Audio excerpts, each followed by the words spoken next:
Hi everyone, welcome to my YouTube channel. कैसे हो आप सब? आई होप आप अच्छे ही होंगे और आपकी पढ़ाई भी अच्छे से चल रही होगी।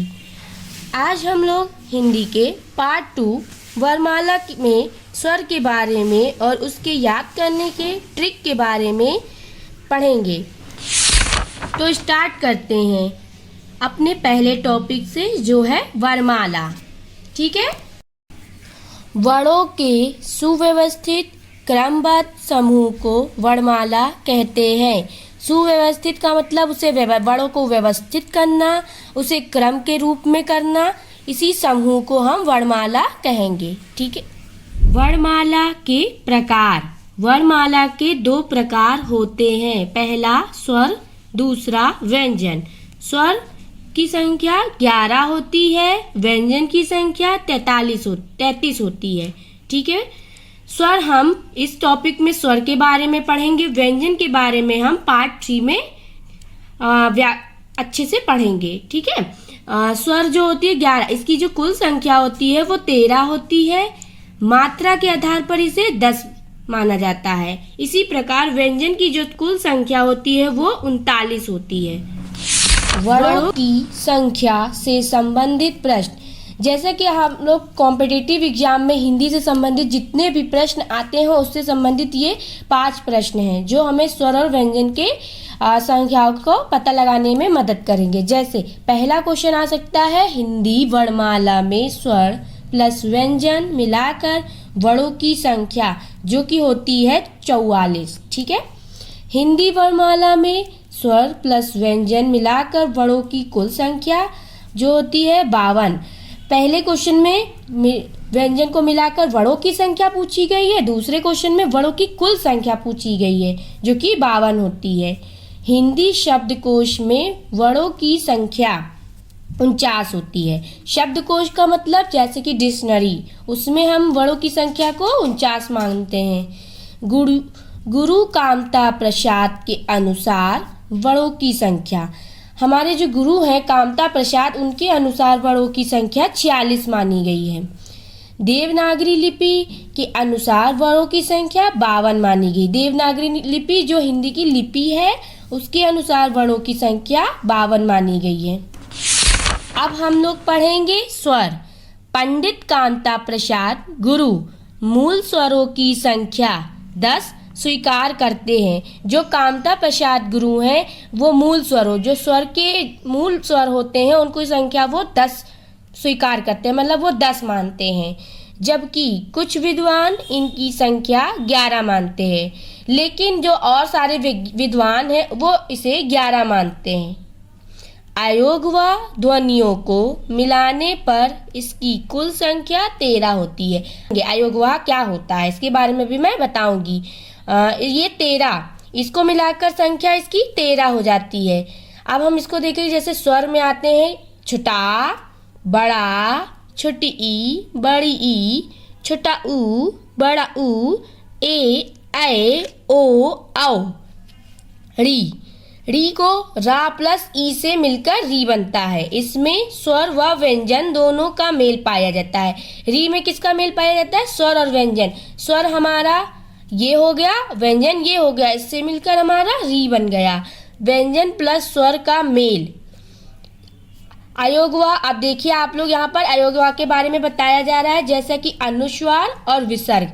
अनुस्वार अंगा होते हैं, विसर्ग आहा। इसी को जब मिलकर ये दोनों अयोगवा कहलाते हैं। मतलब अंगा और आहा को अयोगवा कहा जाएगा। अब हम लोग पढ़ेंगे स्वर के भेद। स्वर के भेद में पहला जो होता है वो मात्रा के आधार पर। मात्रा के आधार पर स्वर को 3 प्रकार होते हैं। पहला ह्रस्व स्वर, दूसरा दीर्घ स्वर, तीसरा प्लुत स्वर। पहला है ह्रस्व स्वर। ह्रस्व स्वर, इनके उच्चारण में कम समय लगता है। छोटा, छोटी और छोटाऊ उच्चारण, मतलब हमें इनको बोलने में कम से कम समय लगे। जिस वर्ण को हमें बोलने में कम समय लगे उसे ही ह्रस्व स्वर कहते हैं। दूसरा है दीर्घ स्वर। इनके उच्चारण में अधिक समय लगता है। मतलब हमें इनको बोलने में, दीर्घ स्वर जो होते हैं उन्हें बोलने में अधिक मतलब ज़्यादा समय लगता है, वही होते हैं। इनके उदाहरण हैं बड़ा, बड़ी, बड़ाऊ, ए, ऐ, ओ, औ। थर्ड है प्लुत स्वर। इनके उच्चारण में तिगुना समय लगता है। तिगुना का मतलब होता है, तिगुने का मतलब होता है कि हमें जैसे इन दोनों अभी जो हमने पढ़ा हर्ष और दीर्घ से भी ज़्यादा समय इसमें लगता है, जैसे कि ओम, राम आदि। स्वर के दूसरे भेद में है जीहा के प्रयोग के आधार पर, मतलब हम जिस शब्द को बोलने के लिए जबान का प्रयोग करें, अपने जीभ का प्रयोग करें, उसे जीहा का प्रयोग कहते हैं। इसमें पहला होता है अग्र स्वर, जीभ के आगे के भाग का सहयोग। अग्र स्वर का मतलब होता है जब हम किसी भी वर्ण को या स्वर को बोलने के लिए जीभ के आगे, ठीक है, आगे का उपयोग करते हैं, आगे वाले भाग का उपयोग करते हैं, तो उसे अग्र स्वर कहते हैं। जैसे इसके उदाहरण में छोटी ई, बड़ी ई, छोटा ए, ऐ, ठीक है। दूसरा है मध्य स्वर। मध्य स्वर जीभ के मध्य भाग का सहयोग। मध्य स्वर में जीभ के बीच वाले भाग का सहयोग लिया जाता है। इसके उदाहरण होते हैं छोटा। थर्ड है पश्च स्वर, जीभ के पीछे के भाग का सहयोग।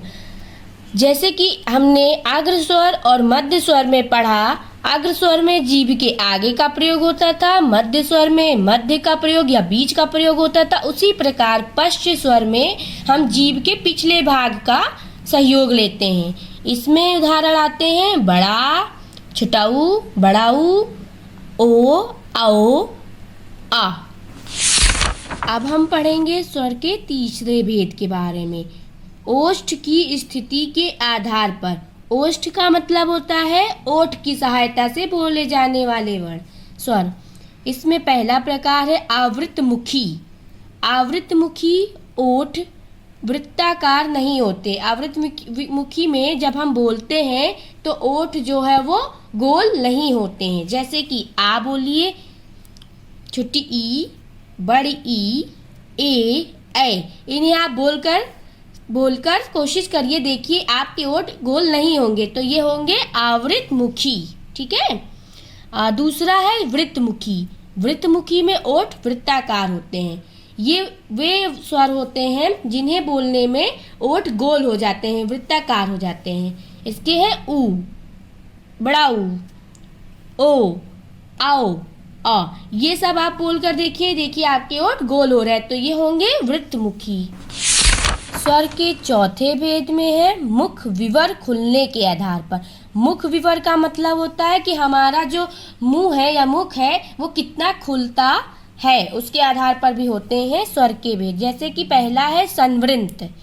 मुख विवर लगभग बंद रहता है। संवृंत में होता है कि हमारा जो मुख होता है वो बंद ही रहता है, उसी में हम लोग बोलते हैं। जैसे कि ई, बड़ी, छोटाऊ, बड़ाऊ, इसमें ज़्यादा नहीं खुलता, एकदम मतलब बहुत कम, बंद ही रहता है, तो उसे संवृंत कहेंगे।